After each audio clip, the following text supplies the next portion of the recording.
এখন মাজারে মান্নত যদি কেউ আল্লাহর ওয়াস্তে না করে, এই ধরনের নিয়ত করে যে আল্লাহ তাআলা দেয় না, খাজা বাবা দিবে, পীর বাবা মাজারওয়ালা দিবে, আল্লাহ দেয় না, মাজারের যে ফকির অলি শুয়ে আছেন উনি দিবে, এই নিয়তে বললে শিরক হবে, আমরাও একমত। কিন্তু কেউ যদি আল্লাহর ওয়াস্তে মানে আল্লাহর নামে আল্লাহর অলির দরবারে মান্নত করে, তখন এটা কখনো শিরক হবে না।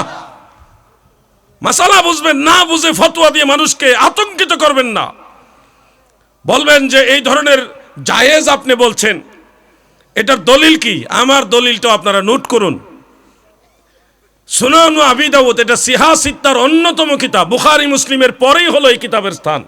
সুনানু আবি দাউদ দেওবন্দেও পড়ায়, হাটাজারি মাদ্রাসা তো এটা পড়ায়, মদিনা ভার্সিটিতে পড়ায়, মক্কার উম্মুল কুরাতে কিতাব পড়ায়, মিশরের আল আজহার বিশ্ববিদ্যালয়ে এই কিতাবটা পড়ায়, সুনানু আবি দাউদ। সেখানে বিশুদ্ধ সনদে উল্লেখ, একজন মহিলা আল্লাহর হাবিবের দরবারে এসে বললেন, ইয়া রাসূলুল্লাহ, নবী গো, আমার দুইটা মান্নত ছিল, আপনি অনুমতি দিলে সেই মান্নতগুলি পূর্ণ করতে চাই। আল্লাহর হাবিব বললেন, তোমার সেই মান্নতগুলি কি বর্ণন করো? ওই মহিলা সাহাবিয়া বলেন, ইয়া রাসূলুল্লাহ, মান্নত করেছিলাম আপনার সামনে কখনো যেতে পারলে দফ বাজাবো।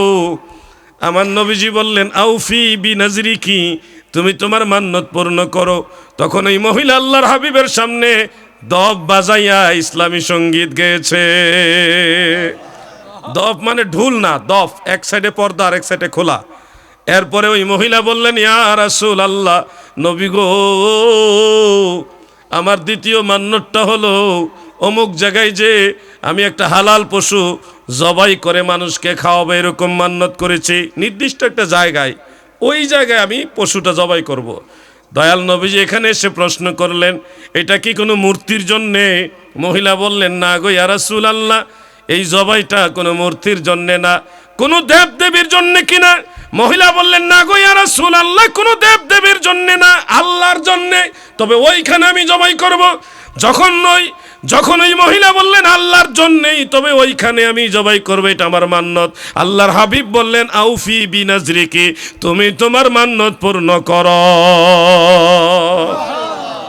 তার মানে বোঝা যাচ্ছে, কেউ যদি আল্লাহর ওয়াস্তে আল্লাহর নামে আল্লাহর ওলির দরবারে, কোনো খানকায়, কোনো দরবারে, অথবা কোনো এতিমখানায়, কোনো একটা ভালো জায়গায়, পুণ্যময়ী জায়গায় আল্লাহর নামে কেউ যদি হালাল পশু জবাই করার মান্নত করে, দেওয়ার মান্নত করে, তাহলে রাসূল পাকের অনুমোদিত সহিহ হাদিস দ্বারা প্রমাণিত এটা জায়েজ, জায়েজ, জায়েজ।